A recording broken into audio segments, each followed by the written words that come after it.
हर कोई लगा हुआ है प्रिपरेशन करने में, लाइब्रेरियों में बैठकर बच्चे दिन रात पढ़ रहे हैं, है ना। इतना हार्ड कंपटीशन है, इतने बच्चे हैं हर साल मास्टर्स कर रहे हैं, बीएड कर रहे हैं, बहुत हार्ड कंपटीशन है। तो आप ऐसा नहीं सोच सकते ना कि इतने हार्ड कंपटीशन को आप क्लियर भी कर लें और टाइम भी कम देना पड़े, शॉर्टकट्स के थ्रू इसने कंपटीशन को क्लियर कर लें, ऐसा कैसे हो सकता है बताइए। भाई दिन रात की मेहनत लगती है सक्सेस होने में। पूछ के देखो उनसे जो सक्सेस जिन्होंने करा है लाइफ में कि कितनी मेहनत करी है। कौन सा टॉपिक है जो सिलेबस में कहीं भी मेंशन नहीं है पर फिर भी पढ़ना जरूरी है क्योंकि एक टॉपिक से रिलेटेड है या सब टॉपिक है या प्रीवियस ईयर में पूछा गया। आप कहो कि ये सिलेबस के 10 यूनिट्स हैं और सभी टॉपिक्स को सेम वेटेज दे देंगे एग्जाम क्लियर के लिए। सभी तो यही बोलते हैं सिलेबस कंप्लीट कर लो, हम भी सिलेबस कंप्लीट कर लेते हैं, हमारा एग्जाम क्लियर हो जाएगा। सेम वेटेज नहीं देना।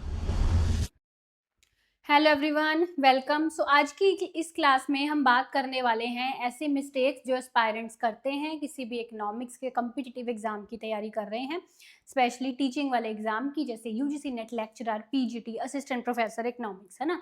इन एग्जाम्स की तैयारी कर रहे हैं तो इकोनॉमिक्स वाले एस्पायरेंट्स क्या गलतियां करते हैं और कैसे इनको इम्प्रूव करना है और सही स्ट्रैटेजी क्या है इन एग्जाम्स की प्रिपरेशन की, मैं ये आपको बताने वाली हूँ। यूजीसी नेट इकोनॉमिक्स और अदर रिलेटेड इकोनॉमिक्स के जितने भी टीचिंग के कॉम्पिटिटिव एग्जाम हैं इनके लिए मैं टीच करती हूँ और मुझे काफ़ी साल का एक्सपीरियंस है इस लाइन में और मेरे पढ़ाए हुए काफ़ी सारे स्टूडेंट्स असिस्टेंट प्रोफेसर और अपना पीएचडी कर रहे हैं या एपी बने हुए हैं या पीजीटी लेक्चरर की पोस्ट पर भी लगे हुए हैं। आप सक्सेस स्टोरीज में जाकर हमारी सक्सेस स्टोरीज देख सकते हैं। तो स्पेसिफिकली हम इकोनॉमिक्स को डील करते हैं। तो आज यही इकोनॉमिक्स से रिलेटेड चीज़ें मैं आपको कुछ बताऊंगी जो हमको नहीं करनी, नोट डाउन कर लेना। स्पेशली जो फ्रेशर्स बच्चे हैं वो ये मिस्टेक्स करते हैं, जो मेरे से काफ़ी सालों से जुड़े हुए हैं स्टूडेंट्स, उनको पता है क्योंकि इन चीज़ों का जिक्र मैंने अपने पहले भी कई स्ट्रैटेजी सेशंस में करा हुआ है, ठीक है। पर जो फ्रेशर बच्चा है वो ये गलतियाँ करते हैं, ठीक है जी। सो फ्रेशर हो आप, ये गलतियाँ नहीं करनी। नए आए हो चैनल पर तो सब्सक्राइब भी ज़रूर कर लेना, ठीक है जी। और सेशन के एंड में मैं आपको 2 बोनस टिप्स देने वाली हूँ, यानी कि 10 मिस्टेक्स के अलावा 2 ऐसी बोनस टिप्स जो जितने भी कैंडिडेट सक्सेसफुल हुए हैं जिन्होंने मेंशन करा है कि ये चीज़ को हमने फॉलो किया तो हमारा एग्जाम क्लियर हुआ और कम से कम अटेम्प्ट लगे उसे, ठीक है। वो मैं इन 10 मिस्टेक्स के बाद में आपको बताऊंगी, ठीक है जी। स्टार्ट करते हैं सेशन। तो यूजीसी नेट इकोनॉमिक्स या किसी भी lecturer, cadre, assistant professor, set, PGT economics के एग्जाम की तैयारी कर रहे हो तो हमारी एप्लीकेशन जरूर डाउनलोड कर लेना, ठीक है जी। तो देखिए सबसे पहली मिस्टेक यहाँ पे, द बिगेस्ट मिस्टेक जो कैंडिडेट्स करते हैं वो अपने एग्जाम का सिलेबस डाउनलोड करते हैं और सिलेबस डाउनलोड करके depend on it merrily, syllabus download करके सिर्फ उसी पे डिपेंड रहते हैं। अब इस चीज़ से मेरा मतलब ये है कि हम जब भी इन एग्जाम्स की किसी की तैयारी करते हैं ना तो कभी ऐसा मत किया करो कि सिलेबस सामने रखा और टॉपिक बाय टॉपिक। आपने बहुत बार सुना होगा बहुत लोगों से ये चीज़ कि इस एग्ज़ाम की तैयारी करनी है तो सबसे पहले आपका सबसे पहला फोकस होना चाहिए सिलेबस को कंप्लीट करना, सिलेबस के सभी टॉपिक्स को कंप्लीट करना। बट मैं आपको सच में बता देती हूँ, अगर आपका सिलेबस कंप्लीशन का फोकस है, अगर आपका ये फोकस है कि आपको सिलेबस कंप्लीट करना है ना, तो ये एक सही मायने में एक सही स्ट्रैटेजी नहीं है।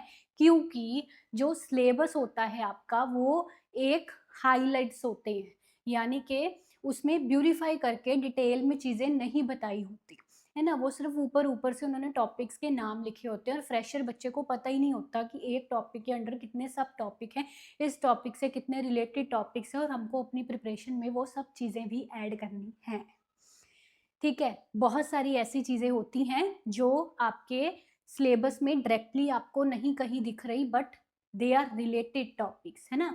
जैसे मैं आपको मॉनेटरी फिस्कल पॉलिसी करवा रही हूँ तो आईएसएलएम मॉडल करवाना भी ज़रूरी है, बिकॉज आईएसएलएम मॉडल की मदद से हम मॉनेटरी फिस्कल पॉलिसी को अच्छे से समझ सकते हैं, है ना। इस तरह की चीज़ें आपके सिलेबस में आईएसएलएम नहीं है, आप बोलोगे ला मैम आपने आईएसएलएम क्यों करवाया, है ना, बट वो करना ज़रूरी है। बात समझ रहे हो आप। तो मैरिली सिर्फ सिलेबस पर फोकस करने की बजाय हमको अपने एग्ज़ाम को क्लियर करने का टारगेट रखना है, हमको उस सब्जेक्ट में मास्टरी करनी है इस तरह से कि एग्ज़ाम हमारा क्लियर हो, ठीक है। सो रेलिवेंसी के अकॉर्डिंग पढ़ना है, जो एग्जाम में पूछा जाता है, जिस अकॉर्डिंग चीज़ें पूछी जाती हैं उस अकॉर्डिंग हमको उनकी तैयारी करनी है, ठीक है। सिर्फ सिलेबस पर ही नहीं रहना कि बस सिलेबस कंप्लीट हो गया तो हमारी एक अच्छी प्रिपरेशन होगी, ऐसा नहीं होता। बहुत सारे स्टूडेंट्स अपना सिलेबस पूरा कंप्लीट कर लेते हैं बट उसके बावजूद भी वो क्वेश्चंस नहीं ठीक कर पाते या एग्ज़ाम्स नहीं क्लियर कर पाते। तो स्पेशली ये प्रॉब्लम जो लेक्चरर वाले स्टूडेंट्स होते हैं उनको बहुत आती है।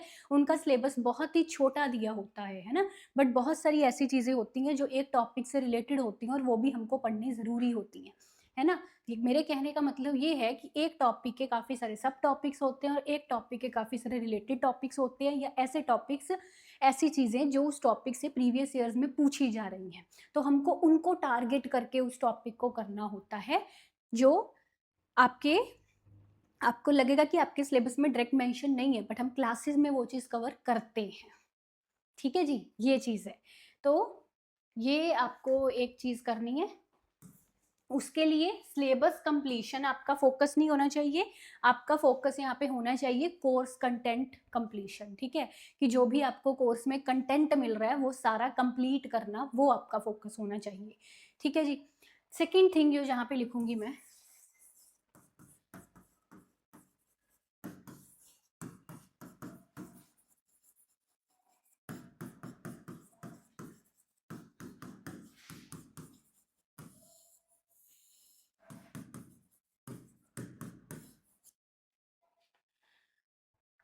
कभी भी आप कोई भी किसी भी प्लेटफॉर्म से तैयारी कर रहे हो, मुझसे कर रहे हो, सेल्फ स्टडी भी कर रहे हो, ठीक है? नोट्स पर रिलाई मत करना, ओनली नोट्स पर रिलाई मत करना, ठीक है? बिकॉज़ नोट्स का मतलब होता है उस चीज़ का एक क्रक्स, उस चीज़ का एक समरी, है ना? या भूलने वाले पॉइंट्स। नोट्स का मतलब ये होता है, नोट्स में चीज़ डिटेल में नहीं दी होती। आपको एक चीज़ बहुत डिटेल में समझनी है ना? नोट्स का मतलब क्या है? रिवीज़न के लिए, कि चीज़ मुझे भूले ना, उसके लिए। उस चीज़ का कंसेप्ट, उस चीज़ को डिटेल में समझने के लिए नोट्स नहीं है, ठीक है? उसके लिए होते हैं लेक्चर्स। तो आपके पास 2 तरीके होते हैं, या तो आप खुद टेक्स्ट बुक्स पढ़िए, किताबें पढ़िए, जिन किताबों से मैं आपको कोर्स में पढ़ाती हूँ, खुद पढ़िए, वो किताबें पढ़कर अपने नोट्स बनाइए और नोट्स को रिवीजन के लिए यूज़ करिए। सिर्फ नोट्स से स्टार्ट करके कंसेप्चुअल क्लैरिटी कभी नहीं होगी आपकी, वो तो रट्टा लगाना हो गया फिर। समझ थोड़ी ना आएँगी चीज़ें उससे, ठीक है? किताबों जो आपकी टेक्स्ट बुक्स जैसे कुर्सियानिस की है, अपना एम.एल. झिंगन की होती है या फ्रॉयन की मैक्रो, मतलब उन टेक्स्ट बुक से कंसेप्ट को समझिए और उससे उसके नोट्स बनाइए। ये ऐसे करिए, ऐसा नहीं करना। आई नो बहुत टाइम लगता है, इसीलिए तो मैं बैठी हुई हूँ, है ना? ये सब किताबें मैं पढ़ती हूँ और आपको इन्हीं किताबों से कोर्स में पढ़ाया जाता है। उन लेक्चर्स को अच्छे से सुनिए और लेक्चर्स को सुनकर अपने नोट्स बनाइए। जो भी आपको नोट्स मिलते हैं उनको डाउनलोड करके उनको अपने सामने रख के साथ-साथ में लेक्चर सुनिए। ठीक है? चीज़ों पर हाइलाइट करिए, या मेरी बुक ले लीजिए, जो नोट्स वाली मेरी बुक है, उस पर हाइलाइट करिए, ऐड ऑन करिए। मतलब लेक्चर सुनना ज़रूरी है। लेक्चर्स के बिना नोट्स फ़ॉलो करने का कोई मतलब नहीं है। अगर लेक्चर्स के साथ नोट्स आप फ़ॉलो करेंगे तो वो सोने पे सुहागा है, बट ओनली नोट्स कुछ भी नहीं करेंगे। ठीक है जी? सो एक राइट स्ट्रैटेजी में जो हम लोग अपने हर कोर्स में यही 3-4 चीज़ें प्रोवाइड करते हैं। हमारे मॉड्यूल यही रहता है, लेक्चर्स, उनके लेक्चर्स के नोट्स हो गए, ठीक है? प्रीवियस ईयर क्वेश्चंस हो गए और टेस्ट हो गए। जो भी हमारे डिटेल्ड कोर्सेज़ होते हैं उसमें ये 4 मॉड्यूल्स में हम आपको चीज़ें प्रोवाइड करते हैं और ये सब चीज़ें, ये चारों चीज़ें करनी ज़रूरी होती हैं। ठीक है जी? अगली इम्पोर्टेंट चीज़ यहाँ पे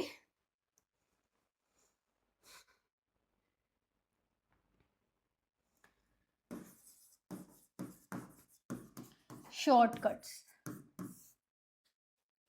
देखिए मैंने ना ये चीज़ जो है, ये शॉर्टकट्स वाली चीज़ जो है, ये जो नेट वाले हमारे, क्योंकि इतने सालों में ना एक्सपीरियंस हो जाता है, सभी बच्चों की मेंटालिटी पता चल जाती है। जो हमारे यूजीसी नेट वाले स्टूडेंट्स होते हैं, वो थोड़े मैच्योर होते हैं, वो ज़्यादा शॉर्टकट्स नहीं ढूँढते, पूरा पढ़ने की तरफ जाते हैं कि हमको पूरा मतलब डिटेल में चीज़ें पढ़नी है टाइम दे के, है ना? पर जो पीजीटी वाले स्टूडेंट्स हैं या लेक्चरर वाले स्टूडेंट्स होते हैं, इनमें मैंने देखा है ये वाली थोड़ी मैच्योरिटी कम है, इनमें जल्दबाज़ी बहुत होती है। ये सोचते हैं एस्पायरेंट्स ये वाले कि हम थोड़ा टाइम दें, ठीक है? और कुछ ऐसे शॉर्टकट्स के थ्रू अपने एग्ज़ाम्स को क्लियर कर लें, मतलब टाइम भी थोड़ा दें और एग्ज़ाम भी क्लियर हो जाए, दोनों चीज़ें नहीं हो सकती। अगर आप पहले ही मेंटालिटी ये रख के चल रहे हो कि मुझे टाइम भी थोड़ा देना पड़े और आप ये भी चाहत रखते हो कि मेरा एग्ज़ाम भी क्लियर हो जाए, दोनों चीज़ें साइमल्टेनियसली पॉसिबल नहीं है। अगर आप अभी टाइम देने से घबरा रहे हो, तो एग्ज़ाम क्लियर होने की उम्मीद भी मत रखिए, है ना? आप सोच रहे हो कि थोड़ा बहुत शॉर्टकट से पढ़ लें और एग्ज़ाम भी क्लियर, नहीं, ऐसा नहीं है। सिर्फ एमसीक्यूज लगाने से एग्जाम क्लियर नहीं होते, सिर्फ नोट्स पढ़ने से एग्जाम क्लियर नहीं होते। डिटेल्ड कंसेप्चुअल क्लैरिटी बड़ी ज़रूरी है। एग्जाम्स में क्वेश्चन घुमा के आते हैं, डायरेक्ट क्वेश्चंस भी आते हैं, ठीक है, बट द थिंग इज घुमा के भी आते हैं।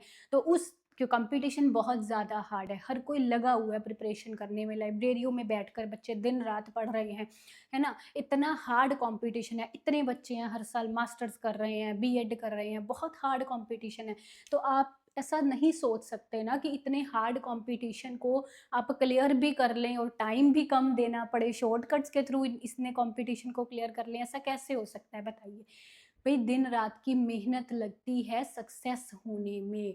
पूछ के देखो उनसे जो सक्सेस जिन्होंने करा है लाइफ में कि कितनी मेहनत करी है उन्होंने, ठीक है। तो उसके लिए मेहनत करने को तैयार रहिए, शॉर्टकट्स मत ढूंढिए, है ना, कि यूनिट वाइज एमसीक्यू लगा ले, टॉपिक वाइज एमसीक्यू लगा ले, सिर्फ उतना ही बहुत है, ऐसा नहीं है, ठीक है। आपको एक डिटेल्ड मैनर में, एक स्टेप वाइज, एक फुल फ्लेज मैनर में, एक शेड्यूल्ड मैनर में सब चीज़ें पढ़नी पड़ती हैं, टाइम निकालना पड़ता है, अच्छा खासा टाइम, मतलब बैठना पड़ता है, ठीक है। तो उस चीज़ के लिए पहले ही तैयार होइए, फिर ही एक्सपेक्ट करिए कि भाई हम मेहनत कर रहे हैं और हमारा एग्ज़ाम क्लियर हो जाएगा। बट यहाँ पे जो मेहनत की मैं बात करती हूँ, ये भी, इसकी भी एक स्मार्ट वे होती है ना, एक राइट वे होती है मेहनत करने की। बहुत ज़्यादा पढ़ने से भी एग्ज़ाम क्लियर हो जाए ये ज़रूरी नहीं है, ठीक है। सही दिशा में पढ़िए और सही डायरेक्शन में पढ़िए, एग्ज़ाम की रिक्वायरमेंट के अकॉर्डिंग पढ़िए, उससे एग्ज़ाम्स क्लियर होते हैं। तो अगला पॉइंट मैं यही लिखने वाली हूँ। मैंने एक ना शॉर्ट वीडियो बनाया था, उसमें मैंने ये चीज़ करी थी, अपनी मर्जी से पढ़ना, सिर्फ सिलेबस के अकॉर्डिंग पढ़ना या एग्ज़ाम की रिक्वायरमेंट के अकॉर्डिंग पढ़ना। सबसे यहाँ पे जो ग्रंटेड मेथड है कि जिससे सक्सेसफुल आप हो गई होगे, वो है एग्ज़ाम की रिक्वायरमेंट के अकॉर्डिंग पढ़ना। और एग्ज़ाम की रिक्वायरमेंट के अकॉर्डिंग पढ़ने से मेरा मतलब यहाँ पे बिल्कुल भी नहीं है कि आप सारा सिलेबस कंप्लीट कर लो। सिलेबस कंप्लीट करना है हमको, पर उस सिलेबस को कंप्लीट किस तरह से करना है, किस टॉपिक को ज़्यादा वेटेज देना है, किस टॉपिक को कम वेटेज देना है, कौन सा टॉपिक है जिसको मुझे पूरा डिटेल्ड में 4-5 पेजेस की थ्योरी पूरी पढ़ने की ज़रूरत है, कौन सा टॉपिक है जिसको मैं बस समराइज वे में पढ़ लूँ तो काम चल जाएगा, कौन सा ऐसा टॉपिक है कि जो कभी पूछा ही नहीं जाता है एग्ज़ाम में, अगर उसको स्किप भी कर दे, सिलेबस में है वो स्किप भी कर दें तो चल जाएगा। कौन सा टॉपिक है जो सिलेबस में कहीं भी मेंशन नहीं है पर फिर भी पढ़ना ज़रूरी है क्योंकि एक टॉपिक से रिलेटेड है या सब टॉपिक है या प्रीवियस ईयर में पूछा गया। ये चीज़ बहुत इंपॉर्टेंट है, याद रखिएगा। कभी भी सेम वेटेज देके आप कहो कि ये सिलेबस के 10 यूनिट्स हैं और सभी टॉपिक्स को, मान लो आपके सिलेबस में हर यूनिट के 10-10 टॉपिक्स और 100 टॉपिक्स हो गए, है ना। आप कहो कि इन सबको सेम वेटेज दे देंगे, सेम वेटेज दे देंगे एग्जाम क्लियर के लिए, सभी तो यही बोलते हैं, अभी सिलेबस कंप्लीट कर लो, हम भी सिलेबस कंप्लीट कर लेते हैं, हमारा एग्जाम क्लियर हो जाएगा। बात समझे, सेम वेटेज नहीं देना हमको होता, ठीक है। यहाँ पे ये बहुत एक समझने वाली बात होती है कि किस अकॉर्डिंगली हमको क्या पढ़ना है। अब बहुत सारी आपकी थ्योरीज है जिनकी डायग्रामेटिक एक्सप्लेनेशन आपके एग्जाम के लिए ज़रूरत ही नहीं है, और बहुत सारी ऐसी चीज़ें हैं जिनमें डायग्रामेटिक एक्सप्लेनेशन भी पढ़नी होती है और उस टॉपिक से कुछ रिलेटेड टॉपिक्स भी पढ़ने होते हैं, बिकॉज आपके एग्जाम के पैटर्न या ट्रेंड्स में वो चीज़ें होती हैं। और मैंने अपने इतने साल के एक्सपीरियंस में ना, जितने भी आपके स्टेट लेवल के जो पीजीटी, लेक्चरर, एपी, नेट हो गया, है ना, इन सब के प्रीवियस ईयर पेपर्स एनालिसिस कर रखे हैं, इन एग्जाम्स में कैसे क्वेश्चंस पूछे जाते हैं, क्या ट्रेंड रहता है, कैसे रहता है। तो वो सब चीज़ें मुझे टिप्स पर जब मैं टॉपिक पढ़ाती होती हूँ ना, मैं हमेशा बोलती हूँ कि भाई ये टॉपिक से इस तरह का क्वेश्चन आपको पूछा जाता है एग्जाम में, है ना। तो वो चीज़ यहाँ पे बहुत ज़रूरी है। Don't give equal weightage to all the topics of your syllabus, उनको अलग अलग वेटेज देने की ज़रूरत है। इसी को बोलते हैं एग्जाम की रिक्वायरमेंट के अकॉर्डिंग पढ़ना। समझ गए बात को।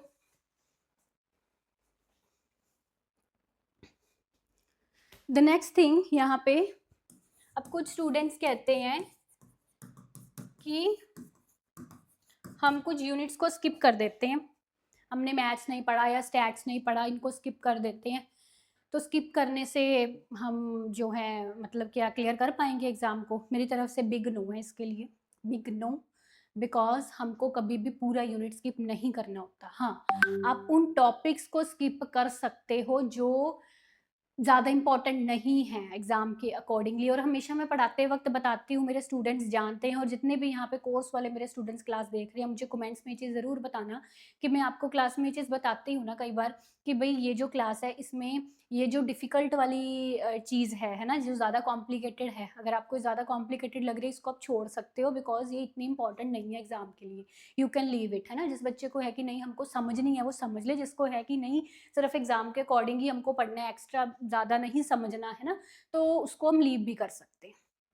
कुछ चीज़ें ऐसी होती हैं जो मैं बोल देती हूँ कि भई बच्चों तुम ये लीव कर सकते हो, है ना? तो टाइम कम है कुछ भी, बिकॉज़ इतना इम्पोर्टेंट नहीं है ना? ये समझ तुम्हें नहीं आ रहा, समझने में प्रॉब्लम हो रही, तो क्या ही फ़ायदा अगर इस छोटे से टॉपिक को तुम सारा दिन लगा दोगे, और बहुत चीज़ें पड़ी हैं जो इससे ज़्यादा इम्पोर्टेंट हैं पढ़ने वाली, और उसको वेटेज ज़्यादा देना ज़्यादा इम्पोर्टेंट है रेदर देन सिर्फ़ इस पर अटके रहना। ये इम्पोर्टेंट इतना नहीं है तो इसको तुम लीव कर सकते हो। समझ आ रही है तो ठीक है, ईज़ी लग रहा है तो ठीक है, कॉम्प्लिकेटेड लग रहा है तो यू कैन लीव। मैं बता देती हूँ वो साथ-साथ में। तो अगर आप कोर्स मेरा फ़ॉलो करते हो, क्लासेस देखते हो, आपको ये चीज़ पता है, और मैं वहाँ पे ये भी बताती हूँ कि एक होता है ना एवरेज लेवल का थोड़ा स्टूडेंट, और एक होता है जिसको बहुत ज़्यादा ना सीखने की दिलचस्पी होती है, क्यूरियोसिटी होती है कि हमको सब ही सीखना है इकोनॉमिक्स में, हर तरह के डायग्राम, सब चीज़ें सीखनी है ना? तो उनके लिए भी मैं बता देती हूँ कि एक एवरेज स्टूडेंट इतना भी कर लेगा तो इनफ है, आपकी एग्ज़ाम की रिक्वायरमेंट के अकॉर्डिंग इतना इनफ है। कई बार कुछ थ्योरी को कुछ मैं एडवांस लेवल में पढ़ा रही होती हूँ, तो वहाँ बोल देती हूँ कि जिस बच्चे को है कि मुझे थोड़ा ज़्यादा इसको अच्छे से और समझना है ना? शौक होता है, या बेटर अंडरस्टैंडिंग के लिए मुझे और ज़्यादा पढ़ना है, तो वो आगे इससे आगे की क्लास देख सकता है ना? ऐसा भी मैं बोल देती हूँ। तो ये एक इम्पॉर्टेंट चीज़ है, यूनिट स्किप हमको नहीं करना होता कोई भी, ठीक है? क्योंकि आपका जो एग्ज़ाम है ना, वो ऐसा है कि आपको सिलेबस से बाहर भी चीज़ें पूछी जाती हैं, है ना? सिलेबस के बाहर भी चीज़ें पूछी जाती हैं, तो अगर हम सिलेबस के यूनिट स्किप कर देंगे, तो वो तो प्रॉब्लमैटिक चीज़ है। हम वो भी नहीं ढंग से कर रहे जो एनटीए ने बोला है, या जो एजेंसी ने, पर्टिकुलर एजेंसी ने बोला है कि भई इससे तुम्हें क्वेश्चन पेपर ब आएगा। हम वो भी नहीं अगर पूरा करेंगे तो। बात समझ रहे हो? तो यूनिट पूरा स्किप नहीं करना, क्योंकि यूनिट स्किप करने का ये होता है कि अगर मान लो ज़्यादा वेटेज ही उस यूनिट को दे दी गई, एग्ज़ाम में ज़्यादा क्वेश्चन्स ही उस यूनिट से पूछ लिए गए, फिर क्या करोगे? है ना? तो वो चीज़ है, हमको यूनिट स्किप नहीं करना। कुछ टॉपिक्स हम 1-2, या कुछ ऐसी चीज़ होती है, कुछ टॉपिक को हमको बहुत ज़्यादा नहीं पढ़ेंगे तब भी चल जाएगा, थोड़ा पढ़ लेंगे, वो चीज़ स्किप कर सकते हैं। पूरा यूनिट नहीं, ठीक है? ये 5 टिप्स होगी, आगे चलते हैं। ये प्रोड्यूसर सरप्लस का न्यूमेरिकल करवाया था, चलो।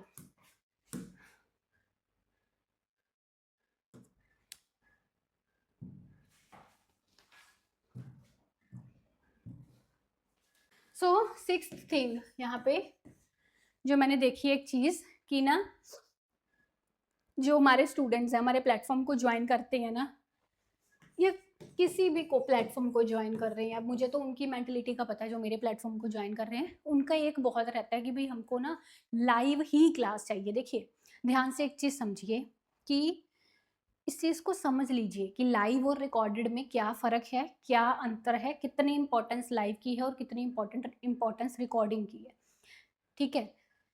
आपकी जो रिकॉर्डेड क्लास होती है, उसमें ऐसा नहीं होता कि आपको अपडेशंस नहीं मिल रही, है ना?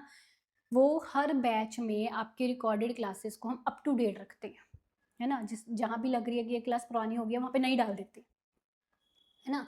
तो रिकॉर्डेड का मतलब बिल्कुल भी ऐसा नहीं है कि वो ऑब्सोलीट हो गई है। ऑब्सोलीट यानी कि पुरानी हो गई है वो, इसका मतलब ऐसा बिल्कुल भी नहीं है।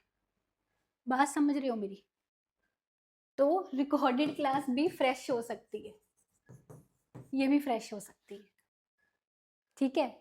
तो द थिंग इज कि लाइव ही अटेंड करना ज़रूरी नहीं है। आप वर्किंग है या लाइव नहीं अटेंड कर रहे, कोई प्रॉब्लम नहीं होती, रिकॉर्डेड देख सकते हैं, यू कैन वॉच रिकॉर्डिंग, ठीक है? या किसी कोर्स में आपका लाइव नहीं चल रहा, अगर हम रिकॉर्डेड बैच दे रहे हैं तो इसका मतलब ये नहीं है कि कोर्स पुराना है।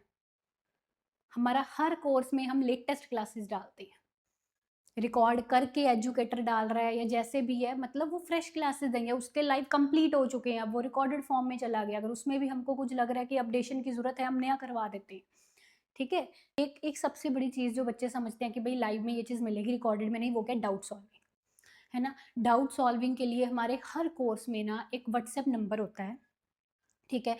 वहाँ पे आप अपने डाउट पूछ सकते हैं फैकल्टी से, और मतलब विद इन 24 आवर्स आपको वहाँ पे रिप्लाईज़ आ जाते हैं। वो फैसिलिटी हमने अलग से दे रखी है और स्पेशली रिकॉर्डेड कोर्सेज़ में तो हर कोर्स में ये फैसिलिटी रहती है, जो भी लेक्चर्स वाले हमारे कोर्सेज़ होते हैं, ठीक है? तो ये कभी भी मत सोचिएगा कि अगर लाइव है तो वो फ्रेश है, रिकॉर्डेड है तो पुराना है। हमारा हर रिकॉर्डेड कोर्स भी टाइम टू टाइम अपडेट होता रहता है, ठीक है जी? और फिर भी अगर आपको कुछ ऐसा लग रहा है कि भई हमको ये चीज़ अपडेशन चाहिए, ये चाहिए, तो आप डाउट सॉल्विंग नंबर पर बात कर सकते हैं। तो द नेक्स्ट थिंग, अगली चीज़ यहाँ पे स्ट्रैटेजी एंड प्लान या सीक्वेंस को फॉलो ना करना, ठीक है? और रैंडमली पढ़ना।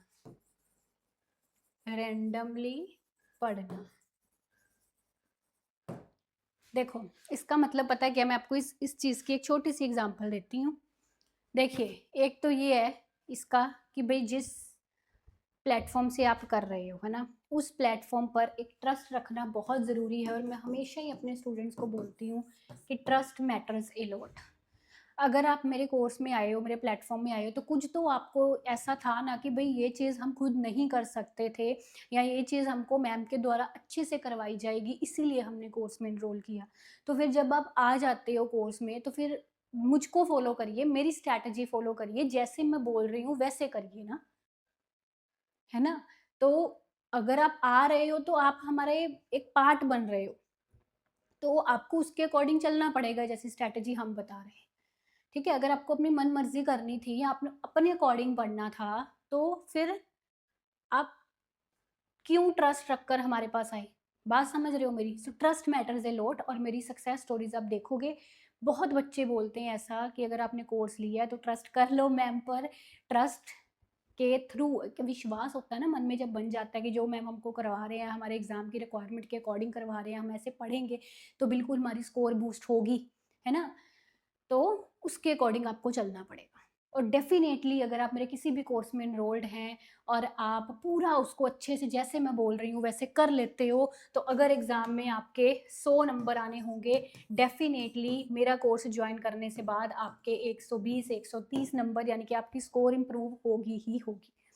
ठीक है? एग्ज़ाम सबके क्लियर नहीं हो जाते, बट यहाँ पे मुद्दा ये है कि स्कोर इम्प्रूव होनी चाहिए आपकी, तो वो आपकी होगी ही होगी, 110% होगी। ठीक है? तो एक ट्रस्ट रख के आपको वो चीज़। और अक्सर ही मैं ये चीज़ बोलती हूँ कि अगर कोई कोर्स मान लो लाइव चल रहा है, बच्चा पिछला कोई रिकॉर्डेड नहीं देख रहा जो अब तक हो चुका है, वो सीधा आके लाइव में पेरेटो ऑप्टिमिटी की क्लास देख रहा है, उसने अभी तक कंज्यूमर बिहेवियर, प्रोड्यूसर बिहेवियर कुछ नहीं पढ़ा पीछे, जो हो गया है। तो कभी भी कोई मकान है, कोई घर है, कोई भी प्रॉपर्टी है, अगर आप उसकी नींव नहीं भरेंगे तो वो कैसे टिक जाएगी बिल्डिंग, बताइए? नहीं टिकेगी ना। तो आपको एक सीरियल ऑर्डर में, एक सीक्वेंस में वो चीज़ फ़ॉलो करनी होती है, जैसे आपको बताई गई है, जैसे आपको दी गई है, उस अकॉर्डिंगली उस चीज़ को प्लान के अकॉर्डिंग जो हमने बताया उसके अकॉर्डिंग फ़ॉलो करें। रैंडमली मत पढ़िए, ठीक है? कभी कोई क्लास देख ली, कभी कोई, ऐसा भी मत करिए। और जिस प्लेटफ़ॉर्म को फ़ॉलो कर रहे हैं उस पर ट्रस्ट रखिए। ज़्यादा इधर-उधर यहाँ से भी वहाँ से भी मत पढ़िए। और मैं अपने लेक्चर्स में आपको अगर एक्स्ट्रा पढ़ना भी है तो जो मैं अपने लेक्चर्स में बता रही हूँ कि मैंने ये कंसेप्ट इस बुक से करवाया है, उस बुक से पढ़ सकते हैं आप उसको। मैंने ये वाला यूनिट या ये वाला टॉपिक इस सोर्स से करवाया, उस सोर्स को आप पढ़ सकते हैं, ठीक है? बिकॉज़ वो मैच हो रही है ना चीज़ें। बात समझ रहे हो? रैंडमली बहुत ज़्यादा पढ़ना, बल्क में पढ़ना, यहाँ से भी वहाँ से भी, कन्फ्यूज़न्स क्रिएट करेंगे और एट द एंड आपको याद भी नहीं इतना कुछ रहेगा और कन्फ्यूज़न्स ही बढ़ेगी। ठीक है? तो एक सीक्वेंस और एक स्ट्रैटेजी में चीज़ को फ़ॉलो करना बहुत ज़रूरी है। अगली चीज़ यहाँ पे रिवीजन को स्किप करना, और नेक्स्ट है आपका पीवाईक्यूज को स्किप करना। ठीक है? देखो, रिवीजन को स्किप करना और आपको इसमें क्या इससे मेरा कहने का क्या मतलब है, आपने 2 महीने, 6 महीने, जितने भी महीने आपने एग्ज़ाम की तैयारी करी, आपने सब चीज़ें पढ़ ली, सुन ली, है ना? समझ ली, अपने नोट्स बना लिए, जैसे भी ऐड ऑन किया हुआ है ना? वो कर लिया। उसके बाद उस चीज़ को, अब चैलेंज आपके लिए ये होता है कि उस चीज़ को मुझे दिमाग में कैसे बिठाना है, कैसे दिमाग में डालनी है वो चीज़ें कि एग्ज़ाम में मेरे सामने अगर वो चीज़ें आई हैं, उन चीज़ों से रिलेटेड घुमा-फिरा के चीज़ें आएँ तो मेरी वो गलत ना हो, मैं उसका ठीक आंसर दे पाऊँ, है ना? तो वो चीज़ों को दिमाग में बिठाना भी बहुत बड़ा चैलेंज है, बिकॉज़ हम पढ़ बहुत कुछ लेते हैं कई बार और इतना कुछ हमारे दिमाग में नहीं बैठता। तो ये दिमाग में बैठाने वाली चीज़ कैसे होगी? रिवीज़न से होगी। आपकी रिवीज़न बहुत अच्छी होनी चाहिए और रिवीज़न ऐसी होनी चाहिए कि आपका 2-3 मतलब सेशंस हो रिवीज़न के। आपने मान लो 10 दिन पहले उसका रिवीज़न शुरू कर दिया। आपका जो फर्स्ट रिवीज़न सेशन है, फर्स्ट रिवीज़न सेशन वो ऐसा होना चाहिए कि उसमें आप बारीकी से हर एक-एक चीज़ पढ़ रहे हो और पूरा टाइम लगा रहे हो, है ना? 1 दिन में चाहे 2-3 यूनिट ही कर पा रहे हो, पूरा टाइम लगा रहे हो। तो मतलब अगर आप आपके 8 यूनिट्स हैं मान लीजिए अपने 4 दिन लगेंगे आपको एक दिन में अगर 2 यूनिट्स भी कर रहे हो, 4 दिन लगेंगे। तो पहला जो रिवीज़न सेशन है वो आपका ऐसा होना चाहिए, बिल्कुल डिटेल में चीज़ें टाइम लगा के पढ़नी है, दिमाग में ऐसे बिठानी है, ये सोचकर कि मुझे एग्ज़ाम तक ये याद रहे, एग्ज़ाम तक भूले ना। ठीक है? आपका पहला जो सेशन है रिवीज़न का ऐसा होना चाहिए। अब जब आप दूसरी बार उस चीज़ की रिवीज़न कर रहे हो 5वें दिन, ठीक है? उसमें क्या आपको करना है, जैसे पूरा पेपर 1 पढ़ लिया, फिर 6th डे पूरा पेपर 2 पढ़ लिया, ऐसे करके, है ना? या अगर मान लो आपका एक ही पेपर होता है, तो 5th डे आपने पूरे जो आपके 4 यूनिट्स हैं वो इकट्ठे पढ़ लिए, अगले दिन फिर आपने और 4 यूनिट्स पढ़ लिए, टोटल 8 हो गए, है ना? मतलब ऐसे करके जो आपका दूसरा सेशन होगा रिवीज़न का उसमें अब आपको कम टाइम लगेगा, यू विल रियलाइज़ कि जितना टाइम मुझे पहले वाले सेशन में लगा था, दूसरे सेशन में उससे कम टाइम लग रहा है। जो आपने 4 दिनों में पूरे सिलेबस की रिवीज़न करी थी, अब वो पूरे सिलेबस की रिवीज़न आपकी 2 दिन में हो रही है। पहले से कम टाइम लग रहा है, ठीक है ना? फिर ये जो आप दूसरा सेशन रिवीज़न का कर रहे हैं, इसमें भी आपको ऐसे दिमाग में रखनी है चीज़ें, ये सोचकर कि एग्ज़ाम तक मुझे ये भूलनी नहीं चाहिए, ठीक है? फिर एक तीसरा सेशन होगा रिवीज़न का, जो आपके एग्ज़ाम से 1 दिन पहले होगा। इसमें जस्ट आपको चीज़ों को नज़र लगाने की ज़रूरत पड़ेगी, बिकॉज़ आपने पहली 2 रिवीज़न्स इस तरीके से करी थी, ये सोचकर करी थी कि मुझे एग्ज़ाम तक चीज़ भूले ना। बात समझे ना? तो अब जब थर्ड सेशन आप लगाओगे, उसमें आपको जस्ट देखनी पड़ेंगी, ऐसे देखोगे तो चीज़ें दिमाग में छप जाएँगी। बात समझो तो 3-4 सेशंस और एग्ज़ाम वाले दिन सुबह क्या पढ़ना होता है? भूलने वाले नोट्स। मेरे जो स्टूडेंट्स हैं वो जानते हैं, भूलने वाले नोट्स। ऐसी चीज़ें कुछ ऐसी चीज़ें जो आपको रिवीज़न के टाइम पर ऐसा लगा कि भई ये मुझे एग्ज़ाम तक याद नहीं रह सकती, भूल जाएगी ये बिकॉज़ फिगर है या कोई डाटा है। उसको आप अलग से भूलने वाले नोट्स बना सकते हो अपनी रिवीज़न के दौरान। वो 1, 2, 3 पेजेज़ के मैक्सिमम बन जाएँगे। उसको आप एग्ज़ाम हॉल में जाने से पहले भी सुबह मॉर्निंग में पढ़कर जाओ। बात समझे ना? भूलने वाले नोट्स को। इस तरह से अपने रिवीजन्स को अलग-अलग सेशंस में डिवाइड करिए और हर एक सेशन आपका पहले से कम टाइम कंज्यूमिंग होता जाएगा। चीज़ें दिमाग में बैठती जाएँगी। सिंगल रिवीजन नहीं, मल्टीपल रिवीजन। एक तो ये हो गई और एक रिवीजन होती है साथ-साथ में। जैसे आप 6 मंथ्स की प्रिपरेशन कर रहे हो, हर वीक का एक एक डे निकाल लो जिस दिन आपने जो पूरे हफ्ते पढ़ा है, वो आपने रिवाइज़ करना है। ठीक है? साथ-साथ में भी आप रिवीजन करोगे। ये चीज़ इम्पोर्टेंट है। नेक्स्ट मैंने यहाँ पे क कहा पीवाईक्यूज़ को स्किप करना और पीवाईक्यूज़ हर एग्ज़ाम के लिए ज़रूरी होते हैं, ठीक है? और पीवाईक्यूज़ या हो गए या आपके कंसेप्चुअल अब एक चीज़ यहाँ पे और बताती हूँ, कई स्टूडेंट्स का ना एमसीक्यू का बहुत रहता है कि हम ज़्यादा से ज़्यादा एमसीक्यू प्रैक्टिस कर लें, पर मैं आपको सच बताऊँ एमसीक्यू प्रैक्टिस के लिए पीवाईक्यू से बेहतर चीज़ कोई है ही नहीं है। अगर आप एमसीक्यू प्रैक्टिस करना चाहते हैं उस पर्टिकुलर स्टेट के एग्ज़ाम के पीवाईक्यूज़ लगाइए, उससे बेटर कुछ नहीं है, ठीक है?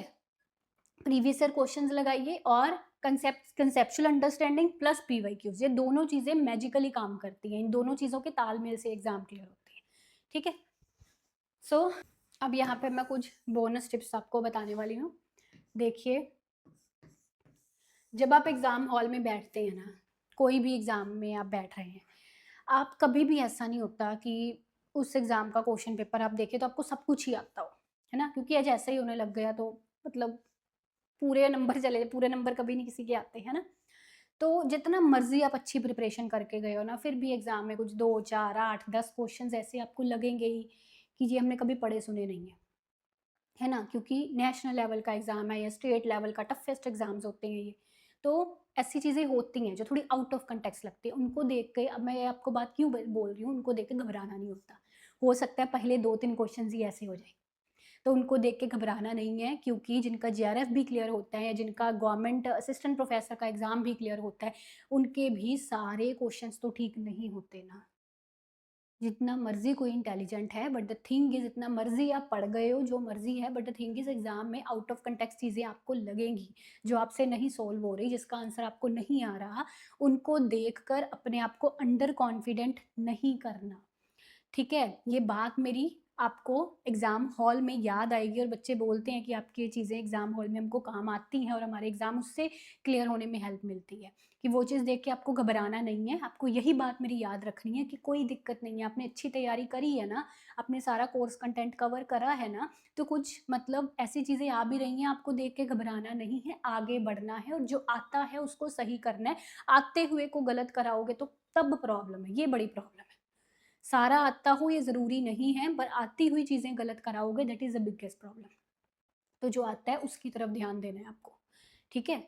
आपको ये चीज़ दिमाग में रखनी है कि भई जिसका एग्ज़ाम क्लियर हो भी रहा है ना, रैंक फर्स्ट भी आ रहा है, उसके भी सारे क्वेश्चंस ठीक नहीं होते, ठीक है? तो अगर आपको भी कुछ कॉम्प्लिकेटेड लग रहे हैं, नहीं आ रहे, कुछ समझ नहीं आ रही उन क्वेश्चंस के बारे में, आप उनको स्किप करके आगे बढ़ सकते हैं, या अगर नेगेटिव मार्किंग नहीं है, तो उसका थोड़ा बहुत तुक्का चला के आंसर लिखकर आगे बढ़ सकते हैं।